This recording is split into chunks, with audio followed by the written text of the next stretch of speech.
हाय hackers, कैसे हैं आप सभी लोग। I hope you all are doing well. आज से हम एक न्यू प्लेलिस्ट स्टार्ट करने वाले हैं जो कि बेसिक एक्सप्लॉइटेशन होगा कॉमन सर्विसेज का। तो आज के वीडियो में हम लोग एसएमबी से स्टार्ट करेंगे। क्या होता है ये SMB? SMB stands for server message block. ये एक क्लाइंट सर्वर प्रोटोकॉल है जो कि फाइल, प्रिंटर्स और सीरियल पोर्ट्स और भी बहुत सारी रिसोर्सेज को शेयर करने के लिए यूज़ किया जाता है विद इन अ नेटवर्क। ठीक है, तो एक एग्जांपल कंसीडर करो। आपके सामने आपका लैपटॉप है जो कि आप यूज़ करते हो, और आपके बाजू में आपका एक प्रिंटर है जो कि कंपनी के कंप्यूटर से कनेक्टेड है।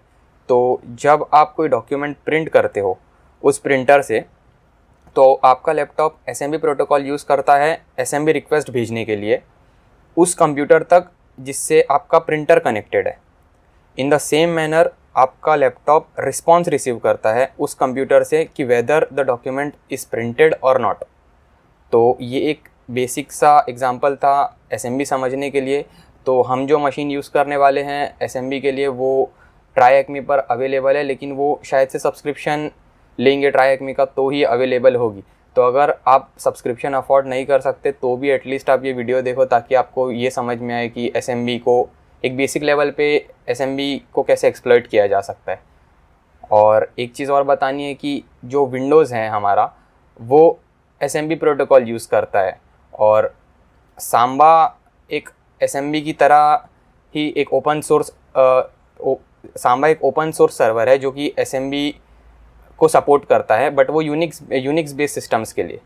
तो फिर ज़्यादा टाइम वेस्ट नहीं करते हैं और फिर सीधा चलते हैं मशीन की तरफ। तो ये है वो रूम जिसकी मैं बात कर रहा था, नेटवर्क सर्विसेज। तो एक बार जब आप tryacme.com/room/network सर्विसेज पे आओगे तो आपको कुछ ऐसा इंटरफेस दिखने को मिलेगा। मैंने मशीन ऑलरेडी स्टार्ट कर रखी है बिकॉज मशीन स्टार्ट होने के बाद हमें एटलीस्ट 5 से 10 मिनट देना होता है उसे ठीक से चालू करने के लिए। तो सबसे पहला है गेट कनेक्टेड। तो सबसे पहले हमें कनेक्ट करना है। अगर हम इनका अटैक बॉक्स यूज़ नहीं कर रहे हैं तो हमें ओपन वीपीएन यूज़ करना पड़ेगा, जैसा कि मैंने यहाँ पर किया। एक बार जब आप sudo ओपन वीपीएन और फिर आपके वीपीएन का नाम टाइप करोगे, फिर आपसे पासवर्ड मांगेगा और हम इनके नेटवर्क में आ जाएंगे, फिर हम इनकी मशीन से एक्सेस कर पाएंगे। और दूसरा ऑप्शन हमारे पास है कि हम अटैक बॉक्स यूज़ कर सकें। तो अटैक बॉक्स से भी कर सकते हैं, बट मुझे ज़्यादा कंफर्टेबल लोकल मशीन के थ्रू लगता है तो मैं इसके थ्रू करता हूँ। तो सबसे पहले हमें कनेक्ट होना है, तो हम कनेक्ट हो चुके हैं। तो मैं इस चीज़ को कंप्लीट मार्क करता हूँ। और अंडरस्टैंडिंग एसएमबी में हमने इंट्रो में एसएमबी समझ लिया है कि क्या है, तो ज़्यादा कुछ नहीं है, वही चीज़ है जो मैं एक्सप्लेन किया था। अगर कुछ एक्स्ट्रा मिले तो ठीक है, अच्छी बात है। तो हम आंसर देने की कोशिश करते हैं। तो what does SMB stands for? So SMB stands for server message block. फिर what type of protocol is SMB? So SMB is a request response protocol. Okay. फिर what two clients connect to server using? तो ये TCP IP, तो ये मतलब client connect होते हैं server से टीसीपी आईपी के थ्रू इसमें एसएमबी में। तो टीसीपी आईपी इसका आंसर होना चाहिए। हाँ। What systems does Samba run on? तो देखो, मैं ये चीज़ कह रहा था कि सांबा यूनिक्स बेस्ड के लिए है और एसएमबी जो है वो विंडोज़ के लिए। जैसा कि यहाँ पर भी लिखा है कि Microsoft Windows operating system since Windows 95 have included client and server SMB protocol support. Samba is an open source server that supports the SMB protocol was released for Unix systems. तो हमें इतना याद रखना है कि माइक्रोसॉफ्ट विंडोज़ के लिए SMB protocol support करेगा और सांबा जो होगा वो यूनिक्स बेस्ड डिस्ट्रीब्यूशंस के लिए होगा। तो what system does Samba run on? तो यूनिक्स। ठीक है, तो ये इजी था। तो इस चीज़ को हमने कंप्लीट कर लिया, अंडरस्टैंडिंग एसएमबी। तो enumerating SMB. So let's get started. Before we begin make sure to deploy the room. तो ये वही चीज़ है, स्टार्ट करके 5-10 मिनट देना है ताकि ठीक से मशीन स्टार्ट हो सके। तो इन्यूमरेट करना है। तो इन्यूमरेशन का जो प्रोसेस है वो हमें इन्फॉर्मेशन गैदर करने में बहुत मदद करता है। मतलब ये एक प्रोसेस है जहाँ पर हम इन्फॉर्मेशन गैदर कर सकते हैं और फिर उसे फर्दर एक्सप्लॉइटेशन पर्पज़ में यूज़ कर सकते हैं अगर हमारे पास कुछ अच्छा इन्फॉर्मेटिव चीज़ें हैं तो SMB, typically there are SMB share drives on a server that can be connected to and used to view or transfer files. SMB can often be a great starting point for an attacker looking to discover sensitive information. You would be surprised what is sometimes included on this shares. Okay, तो port scanning, सबसे पहले हमें port scan करना है। तो मैं इस IP को कॉपी करता हूँ और यहाँ पर nmap, और हम एक सिंपल सा स्कैन रन करके सबसे पहले देखते हैं कि क्या है, और इसे हम नॉर्मल मोड में सेव कर लेंगे, SMB स्कैन, ठीक है, SMB स्कैन। तो जब तक ये अपना काम कर रहे हैं हम आगे की चीज़ें पढ़ते हैं। तो if you haven't already looked at port scanning, I recommend checking out nmap room year. तो जिन्हें nmap नहीं आता, ये उन लोगों के लिए रूम है। enum for Linux is a tool used to enumerate SMB shares on both Windows and Linux systems. It is basically a wrapper around the tools in the Samba package and makes it easy to quickly extract information from the target pertaining to SMB. It's installed by default on Parrot and Kali. However, if you need to install, okay. तो syntax ये है, enum for Linux, और फिर जो options हमें देने और फिर IP, ठीक है। तो यहाँ पर हम या तो ये अलग अलग स्विचेस अप्लाई कर सकते हैं एज़ पर रिक्वायरमेंट, या फिर हम सिर्फ -A देकर इन सभी चीज़ों का यूज़ कर सकते हैं। बोलने का मतलब, अगर हम -A दे देंगे तो -A ये सभी चीज़ें परफॉर्म करेगा, और अगर हमें स्पेसिफिक चीज़ करनी है जैसे कि गेट यूज़र लिस्ट करनी है तो सिर्फ -U के थ्रू हम कर सकते हैं, या गेट शेयर लिस्ट करनी है तो -S के थ्रू कर सकते हैं। तो हमें एक फुल बेसिक इन्यूमरेशन करना है, तो वैसे यहाँ पर स्मॉल ए आएगा, कैपिटल ए नहीं, ठीक है। Now we understand our enumeration tools, let's get started. तो conduct an nmap scan of your choosing, how many ports are open. तो 3 पोर्ट्स ओपन है, तो मैं 3 लिखता हूँ। What ports is SMB running on. तो एक चीज़ और बतानी है कि जो पोर्ट नंबर 139 है वो नेट बायोस के ऊपर जो पुराने वर्जन्स थे वो 139 पर रन हुआ करते थे, लेकिन अभी जो लेटेस्ट हैं, जो न्यू आने लगे हैं, वो आपको मोस्टली 445 पर ही दिखेंगे रन होते हुए। तो या तो ये 139 हो सकता है, 139/ या फिर ये 445 हो सकता है, एदर ऑफ दिस, कोई भी हो सकता है। Let's get started with enum for Linux, conduct a full basic enumeration for starters. What is the group name, work group name? तो मैं enum for Linux, और यहाँ पर ऑप्शंस IP। तो देखो ये यहाँ पर -A, do all simple enumeration, तो हमें ये -A वाला करना है। तो मैं लिखता हूँ enum for Linux -A और फिर IP, और हम T को आउटपुट T यूज़ कर लेते हैं, T enum scan enum SMB, और फिर ये T क्या करेगा, 2 स्ट्रीम छोड़ देगा, एक हमें डिस्प्ले पर दिखाएगी और एक जो फाइल में सेव होगी वो। तो एंटर इट करते हैं और ये अपना काम करेगा जब तक हम आगे के क्वेश्चंस पढ़ते हैं। तो what for starters, what is the work group name. तो वर्क ग्रुप का नेम, वर्क ग्रुप ये रहा, enumerating work group domain on IP address, got domain work group name, तो नाम है वर्क ग्रुप। तो कॉपी पेस्ट, और what comes up as the name of the machine. तो what comes up as the name of the machine, तो ये चीज़ हमें किसके अंडर मिल सकती है, टारगेट इन्फॉर्मेशन, मशीन का नाम जैसा कुछ नहीं दिख रहा है, ये चीज़ हमने देख लिया है। एनविस्टेड इन्फॉर्मेशन फॉर, नहीं, सेशन चेक, और OS इन्फॉर्मेशन में हिंट चेक करते हैं, look under OS information, it might be hard to spot. तो यहाँ कितने स्टार्स दिए हुए हैं, 1 2 3 4 5 6 7, 7 लेटर का कोई वर्ड होगा। पोलो SMB 1 2 3 4 5 6 7, ठीक है, पोलो SMB हो सकता है, पोलो SMB। ओके, तो what operating system version is running. तो ऑपरेटिंग सिस्टम वर्जन इज़ 6.1, तो 6.1। उसके बाद में what share sticks out as something we might want to investigate.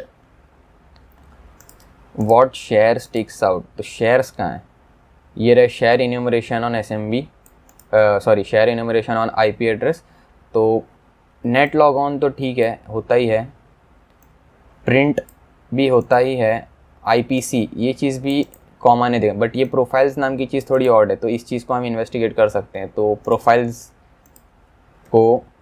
Profiles नाम की चीज़ इंटरेस्टिंग है, प्रोफाइल नाम का शेयर इंटरेस्टिंग है, तो हमने इन्यूमरेट कर लिया है। अब हमें एक्सप्लॉयटेशन फेज की तरफ चलना है। तो टाइप्स ऑफ SMB एक्सप्लॉइट, तो while there are vulnerabilities such as CVE 2017-7494 that can allow remote code execution by exploiting SMB, you are more likely to encounter a situation where the best way to into a system is due to misconfiguration in the system. तो we are going to be exploiting anonymous SMB share, ठीक है, that will allow us to gain information that will lead to a shell. Method breakdown, so from our enumeration stage we know SMB share location, ठीक है, the name of interesting SMB share, ठीक है। तो SMB client, so because we are trying to access an SMB share, we need a client to access resources on servers. We will be using SMB client because it's part of the default SMB suite, while it is available by default on Kali and Parrot, ठीक है। We can remotely access the SMB share using the syntax, तो ये वो syntax है, और यहाँ पर हम लिख सकते हैं जैसे कि ये भाई तो रुक जा, ये चलता रहेगा नहीं तो हम SMB क्लाइंट और फिर IP एड्रेस, वर्क ग्रुप नहीं, IP एड्रेस 10.10.184.216 शेयर का नाम क्या था, प्रोफाइल्स, शायद से profiles, enter work group password, तो पासवर्ड तो हमारे पास नहीं है, तो एंटर हिट कर दे। तो LS करेंगे अगर, तो यहाँ पर नहीं, ऐसा नहीं होना चाहिए, मतलब हमें सबसे पहले तो followed by the tags username to specify user -p to specify port, तो ठीक है। We can remotely access the SMB share using the syntax, okay, मतलब हम SMB के अंदर है शायद से। आग क्वेश्चंस पढ़ते हैं, शायद यहाँ से मेथड हो, मैं इससे Ctrl+C करके क्विट कर देता हूँ पहले, ताकि हम जैसा बोला गया है वैसा लाइन बाय लाइन फॉलो कर सकें। What would be the correct syntax to access an SMB share called secret as user suit on a machine with IP address on the default port. तो यहाँ पर उन्हें सिंटेक्स चाहिए, तो SMB client और फिर IP एड्रेस है 10.10.10.2 share का नाम दिया है सीक्रेट, और एज यूज़र सूट, तो user suit on default port, और पोर्ट नंबर है 443 या 445, ठीक है। तो SMB क्लाइंट, तो ठीक है, ये एक तरीके का सिंटेक्स है, तो हम ऐसे लॉगिन कर सकते हैं। Great, now you have got a hang of the syntax. Let's have go to trying to exploit this vulnerability. You have a list of users, the name of the share SMB, and a suspected vulnerability. Let's see if our interesting share has been configured to allow anonymous access. That is, it doesn't require authentication to view the files. We can do this easily by मतलब ये क्या कह रहा है, let's see if our interesting share has been configured to allow anonymous access, ठीक है, मतलब कि वो पासवर्ड नहीं मांगता एनोनिमस नाम के यूज़र के लिए, शायद से ऐसा कुछ। That is, it doesn't require authentication to view the files. We can do this easily by using the username. तो मैं क्या करता हूँ, SMB क्लाइंट /10.10.184.10.10.184.216 और /profiles और -u, और यूज़र है एनोनिमस और port 445। Connecting to the share we found during the enumeration stage and not supplying a password. तो जब ये पासवर्ड मांगेगा एनोनिमस के लिए, तो हम एंटर हिट कर देंगे सीधा, कुछ भी पासवर्ड एंटर नहीं करेंगे। तो कुछ एरर आया है, do connect connection to 10.10.184.216 failed. तो NT status time out 139 try करके देखते हैं। हाँ, तो 139 पे ये चीज़ है। तो जब ये एनोनिमस का पासवर्ड मांग रहे हैं तो हम एंटर हिट कर देंगे। तो हम एसएमबी के अंदर है, तो ये वही चीज़ है जो मैं पहले कर रहा था। उसके बाद क्या करना है, does the share allow anonymous access. तो हाँ, ये चीज़ एनोनिमस एक्सेस मतलब कि हमने पासवर्ड को ब्लैंक छोड़ दिया और हम फिर भी अंदर घुस गए। Great, have a look around for interesting documents that would contain valuable information. Who can we assume this profile folder belong to. तो एल एस करना। एक चीज़ इंटरेस्टिंग दिख रही है, वर्किंग फ्रॉम होम information.txt। तो गेट और फिर वर्किंग फ्रॉम होम information.txt। तो इस चीज़ को गेट कर लिया हमने और ये करंट डायरेक्टरी में स्टोर हो गया होगा। मतलब कि यहाँ पर cd try hack me और फिर SMB के अंदर। तो cat working from home dot txt। हाँ, तो John Cactus, as you are well aware, due to the current pandemic, most of Polo Inc. has insisted that wherever possible, employees should work from home. As such, your account has now been enabled with SSH access to the main server. ठीक है, as such your account has now been enabled with SSH access to the main server। इसका account enable कर दिया गया है SSH के लिए, मतलब ये बंदा SSH से लॉगिन कर सकता है। If there are any problems please contact the IT department at email address दिया है उनका, और रिगार्ड्स जेम्स डिपार्टमेंट मैनेजर। तो who can we assume this profile folder belong to. तो ये प्रोफाइल फोल्डर यहाँ पर जॉन कैक्टस, ठीक है, यहाँ से कॉपी करते हैं जॉन कैक्टस और यहाँ पर पेस्ट करते हैं। What service has been configured to allow him to work from home. तो उसके लिए SSH कॉन्फ़िगर किया गया है। Okay, now we know this, what directory on the share should we look in. तो SSH कॉन्फ़िगर किया गया है ना, तो हम SSH डायरेक्टरी की तरफ हेड ऑन कर सकते हैं। तो मैं फिर से ls लिखता हूँ और ये देखो यहाँ पर SSH है, और यहाँ पर जहाँ पर स्टार्टिंग में D है, ये D है, तो ये चीज़ डायरेक्टरी रिप्रेजेंट कर रही है। तो हम यहाँ से cd.ssh के लिए भी D दिया हुआ है, मतलब कि एक डायरेक्टरी है .ssh। और फिर ls में फिर से टाइप करूँगा तो यहाँ पर हमें कीज़ मिल सकती हैं। यहाँ पर कीज़ हैं ID_RSA, ID_RSA.pub और फिर authorized _ keys। तो यहाँ पर okay, now we know this, what directory on the share should we look इन।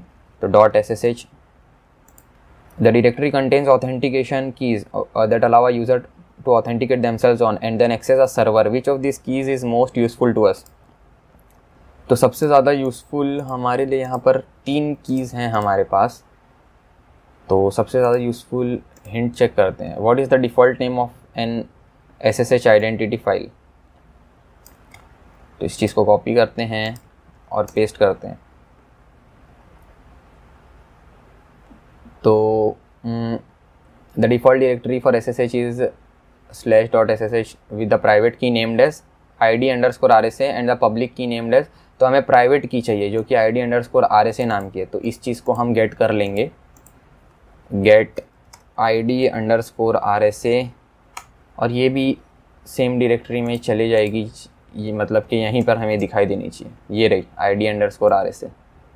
और अगर मैं इस चीज़ को कैट कर दूँ ID_RSA, तो ये देखो ये की है हमारे पास, प्राइवेट की। तो ये प्राइवेट की हमें लॉगिन करने में मदद करेगी। तो SSH और SSH-h करके देखता हूँ कैसे करना है। हम इस चीज़ को -i और फिर SSH और उसके बाद में -i और फिर उसके बाद में हम यहाँ पर फाइल प्रोवाइड करते हैं ID_RSA। फिर जो यूज़र है इसको क्लोज़ करता हूँ, यहाँ पर पहले आंसर दे देते हैं ID_RSA submit, download this file to your local. ये कर दिया हमने। तो सबसे पहले हमें परमिशंस चेंज करनी होगी। तो यहाँ पर chmod 600 और फिर ID, पहले परमिशंस देख लेते हैं है क्या। ls-la ID_RSA की परमिशन एग्जीक्यूटेबल नहीं है तो chmod और 666 और फिर उसके बाद में फाइल नेम तो ID_RSA। और अब वापस चेक करते हैं परमिशंस क्या है, तो ID_RSA, अच्छा ठीक है, राइट परमिशंस आ गई। तो राइट में चेंज हुआ है, यहाँ पर राइट परमिशन यूज़र ग्रुप को नहीं है और अदर को नहीं है, यहाँ पर ग्रुप को और अदर्स को हैं। तो अब हम ऑथेंटिकेट कर सकते हैं SSHI-I और फिर ID_RSA। Now use information you have already gathered to work out the username of the account, then use the service and key to log into the server। तो सर्विस SSH है और की ID_RSA है, तो cactus@IP 10.10.184.216 yes. तो cactus का password तो हमें नहीं पता कैक्टस का पासवर्ड क्या है, हमने तो डायरेक्ट की प्रोवाइड की है। तो मैं एंटर हिट करके देखता हूँ, परमिशन डिनाइड। अच्छा ठीक है, तो कैक्टस वर्क नहीं कर रहा है तो हम कैक्टस की जगह जॉन रिप्लेस करके देखते हैं। जॉन बैड परमिशंस लोड की ID_RSA। तो हमने परमिशंस में कुछ गड़बड़ कर दी है। Permission 0 for ID_RSA are too open. तो Ctrl+Z और ls-la। तो अब मैं इसको rm ID_RSA और मैं फिर से गेट करता हूँ इसको। यहाँ पर चलते हैं और गेट ID_RSA और यहाँ पर हमें वो चीज़ दिखाई देनी चाहिए ID_RSA। Download this file to your local machine and change the permission to 600 using chmod 600 file. तो chmod 600 और फिर फाइल ID_RSA SSH-I ID_RSA और फिर यूज़र है हमारा John@IP 10.10.184.216। Connection closed by port 22। तो जॉन का J कैपिटल है क्या? नहीं। और दो ऑप्शन है हमारे पास, कैक्टस तो कनेक्शन रिफ्यूज्ड और एक लास्ट ऑप्शन है कैक्टस। तो अब हो जाना चाहिए शायद से। हाँ, तो देखो हम लोग यूज़र नेम में वो एक स्टार्टिंग में वो लेटर कैपिटल था और शायद से मैंने परमिशंस देने में गड़बड़ कर दी थी। तो हम फाइनली SSH के थ्रू लॉगिन कर लिए हैं टारगेट मशीन पर और हमने सक्सेसफुली SMB को एक्सप्लॉइट कर लिया है। तो यहाँ पर लास्ट में what is the SMB flag, SMB.txt flag, तो मैं ls हिट करता हूँ और फिर SMB.txt। तो यहाँ से हमें फ्लैग मिल जाएगा SMB इज़ फन EH और इस चीज़ को सबमिट करते हैं। तो जैसा कि आपने देखा कि SMB का एक्सप्लॉइटेशन ये एक बेसिक लेवल का एक्सप्लॉइटेशन है, इससे ज़्यादा टफ एक्सप्लॉइटेशन भी हो सकते हैं, डिपेंड करता है कि सिनेरियो क्या है। ये एक मतलब बेसिक लेवल की अंडरस्टैंडिंग है कि SMB को कैसे एक्सप्लॉइट किया जा सकता है। तो आज के वीडियो के लिए बस इतना ही। फिर नेक्स्ट वीडियो में हम लोग देखेंगे कि टेलनेट को कैसे एक्सप्लॉइट करना है और फिर ये सीरीज़ कंटिन्यू करेंगे, FTP वगैरह सब कुछ एक्सप्लॉइट करेंगे। तो फिर बस आज के वीडियो के लिए इतना ही। फिर मिलते हैं नेक्स्ट वीडियो में, तब तक के लिए बाय।